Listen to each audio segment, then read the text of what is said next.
So, ito mga kabrad yung malunggay na ilalaga natin na mamaya, at ito yung ihalo natin sa pagkain ng ating inahin na bagong panganak. Ito, papalaga muna natin to. So, lagyan natin ng konting asin. Ayan.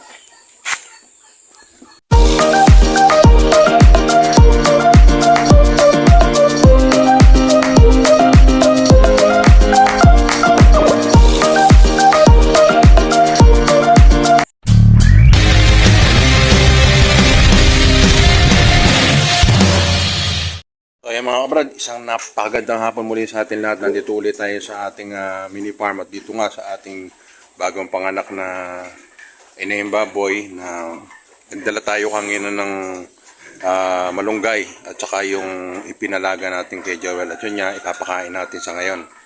At para dun sa para mas dumami at madagdagan yung kanyang gatas para dun sa kanyang mga anak. Kaya mga kabrad, pagpakain na tayo ng feeds na may halong malunggay.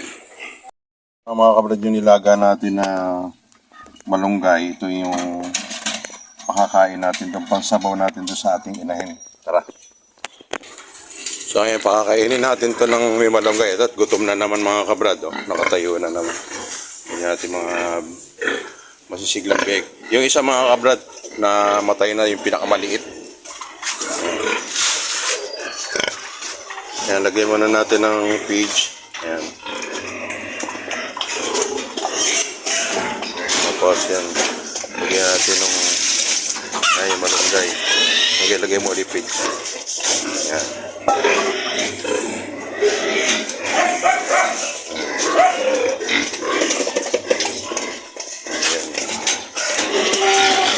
Nakakabrad yung malunggay natin.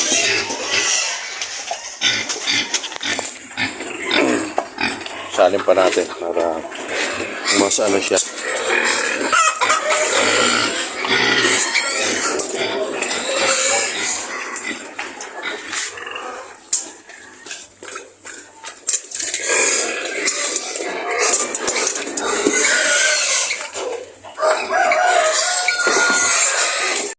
Brad yung ano, ayan, may malunggay.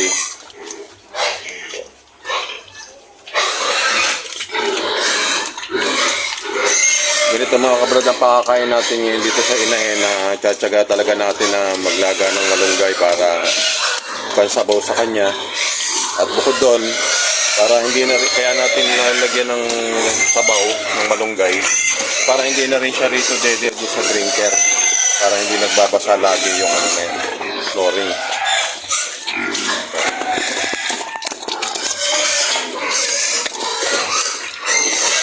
Malasa mga kabrad yan dahil merong asin natin ilagay.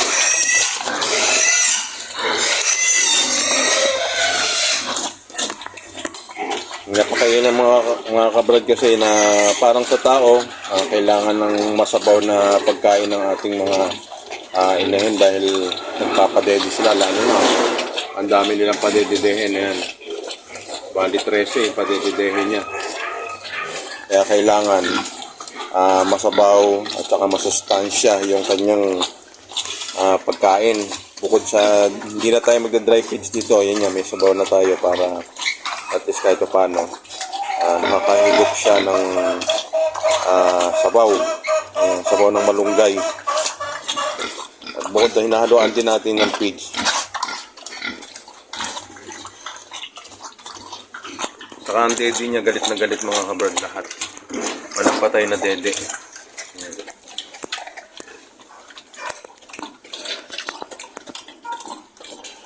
Well, lagyan pa konti. Lapit. Lalagyan pa natin ng konting pig.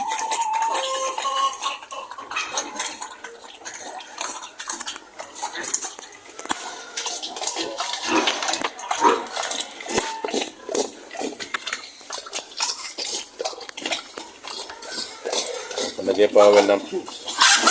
Kailangan kasi ito mga kabrad ng ating inahin na bagong panganak. Lagi siyang busog para dun sa kanyang pagpapakita lagi.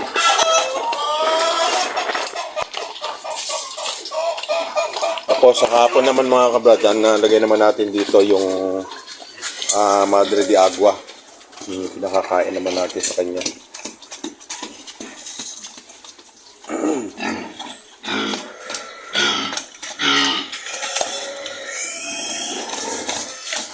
Ubus na halos yung ano nung sabaw natin ng ano.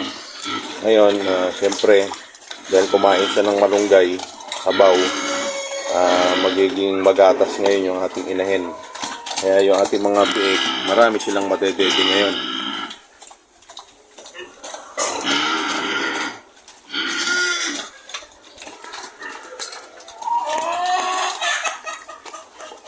Well, tinan mo ngayon, nakakatungtong-tungtong na siya. Nakakatungtong na yung paa niya. Hindi ka mo kakahapon, no? Nakagano yung paa niya, oh. Na? Oo, kasi ito, mga kabrad, ang ginawa natin, pinainom natin ng Mepinamic. Ayun, ngayon, nakakatungtong na yung paa niya, oh. Nakakatungtong na. Nilagyan natin ng 2 Mepinamic yung kanyang pagkain. Ayan, effective naman. Nagkaroon sa kasi ng sugat siguro, baka may ano sa kanya, may isang kadiri pero may mata na. Kaya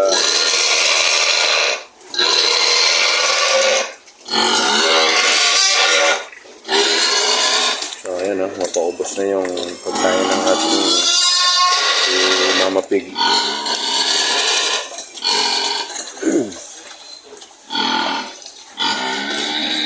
Yan lang isang nakikita kong mabisa nung mga nakarang kasi mga kabrad, yung lactating, yun lang pinapakain natin sa kanila. Kaya lang, iba pa rin yung merong natural, yung kamukha nito na organic, na pinapakain sa ating mga nasigurado naman na effective. Yung purong dahon ng Madre de Agua, at saka yung nilagang malunggay na nilagyan natin ng konting asin. Yun yung hinahalo natin dun sa feeds.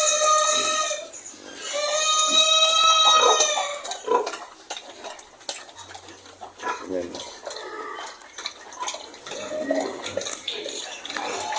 Yung ating mga piglets, mga mahihilbing. Sa akin ay naman na ito mga kabrad sa ngayon, walang ulan, malamig lang ang panahon pero pinapainit sila ng ating beddings na dayami. Ayan.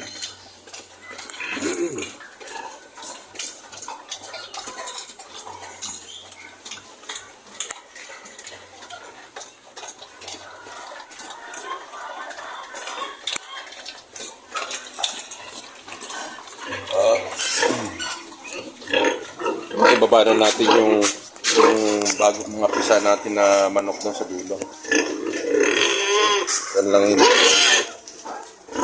God blessing mga kabrad. Oh. Pati ang ating si Downy, nanganak na rin. Oh. Mga cute na tuta. Step. Step. Step. Oh, yan yung kanyang mga alaga.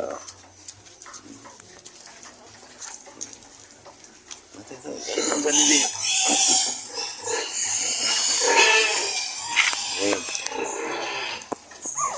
Malulusog yung mga tuta ni Step. Kasabay ang halos ng anak to nung ating si number 12. Oh, ganda ng puti mo ito pa. Ito, oh. Maganda siya.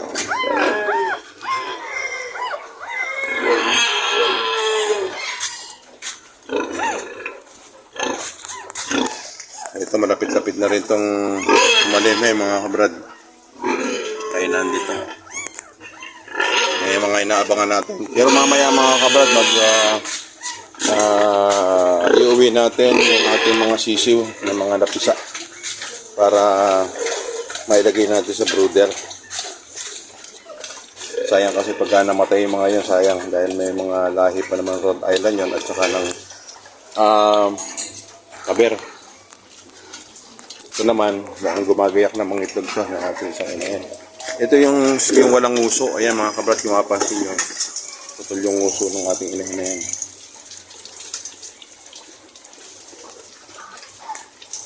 Ito, natanggalin natin mga kabrad yung napisa dyan. Ito naman kaya hinaharangan nito ni Joel dahil meron tayong, yun nga, yung isang plymouth natin, tinira ng baboy. Kaya ginawa ni Joel yan, sinasara to para hindi na makapasok dito yung mga pabo.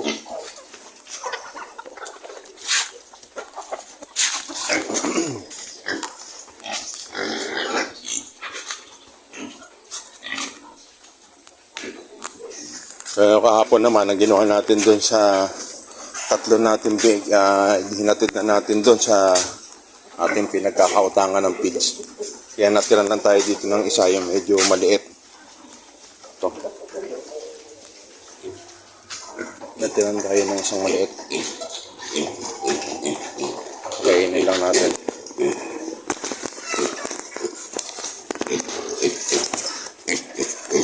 Wait lang nga, wait.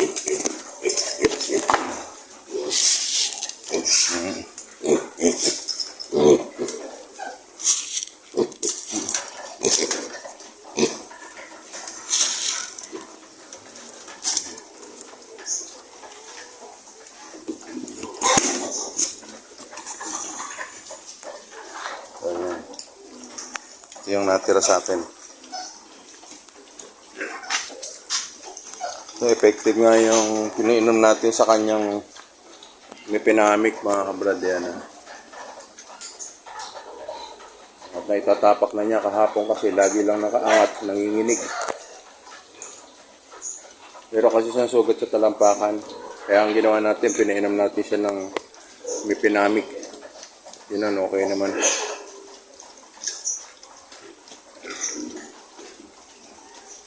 So ngayon, ang iintayin na lang natin mga laki itong si number 30 natin.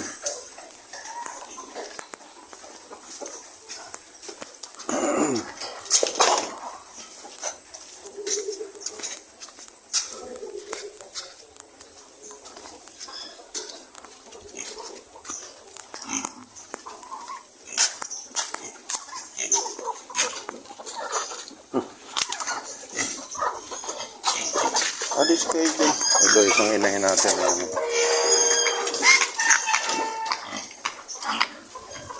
So, si number 13, malapit-lapit na rin ito mga kabrad. Malag na yung kanyang dede, mga itong isang linggo na lang siguro na ito. Okay.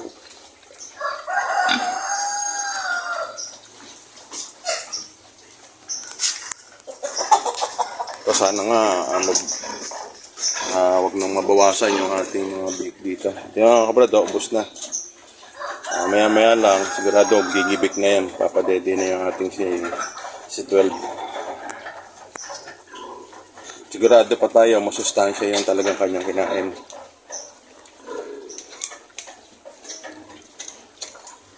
Araw-araw, yan ang ginagawa natin ngayon dito sa ating inahin.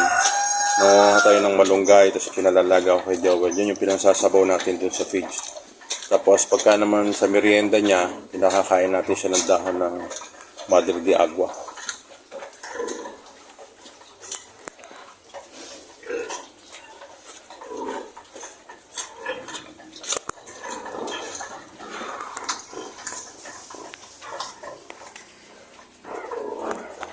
Yan, ubos na, oh.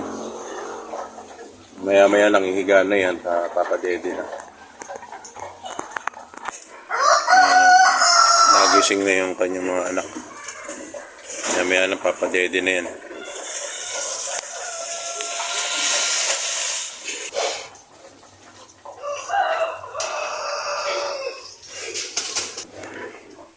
Yan, higa na siya mga kabrad.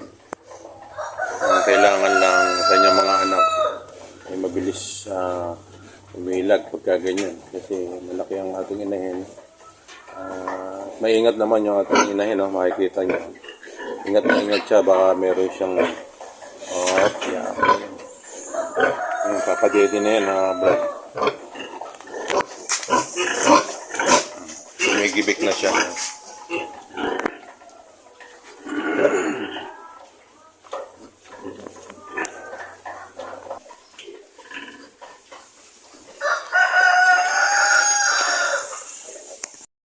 So ayun na nga mga kabrad, nagpadede na yung ating inahin. Siguradong maraming gatas yan. Mga kabrad, ang ginagawa natin pag meron tayong bagong panganak na inahin ngayon na baboy, ang ginagamit nating pangsabaw sa kanyang pagkain, yung malunggay. Nilalaga muna natin yun, tapos lalagyan natin ng konting asin. Tapos yun yung pinaka ginagawa nating sabaw sa kanya. Tapos may feeds. Dati kasi dry feeding tayo sa kanya. Yung breeder yung pinakakain natin sa kanya. Kaya lang ginawa natin yun pa rin yung kinakain niya, yung breeder natin na hinahaluan natin ngayon ng malunggay na nilaga na nilagyan natin ng konting asin. Kaya nakita niyo naman mga kabrad, gustong gusto ng ating alagang si number 12. At yun, bukod doon, syempre, lumalakas at gumagana yung ano ng kanyang dede. Dumadami yung kanyang gatas. Kaya sa dami ng kanyang anak, dahil yung anak niya nasa 13, 15 siya, kaya lang namatay na ngayon dalawa, kaya 13 na lang. Kaya masusustentuhan niya yung mga biik niya sa ng kanyang gatas dahil pinakakain natin siya ng malunggay. Araw-araw yun mga kabrad. Tapos sa merienda naman, pinaka-merienda niya yung mga dahon ng Madre de Agua. Yun ang alternatibo natin ng merienda sa kanya. Pagkain niya yun. At yun yan. Kaya muli mga kabrad, yun nga yung update natin sa ating bagong panganak na inahin. Muli maraming salamat at maraming salamat sa ating mga supporter mga kabrad. Kaya muli, God bless po sa ating lahat.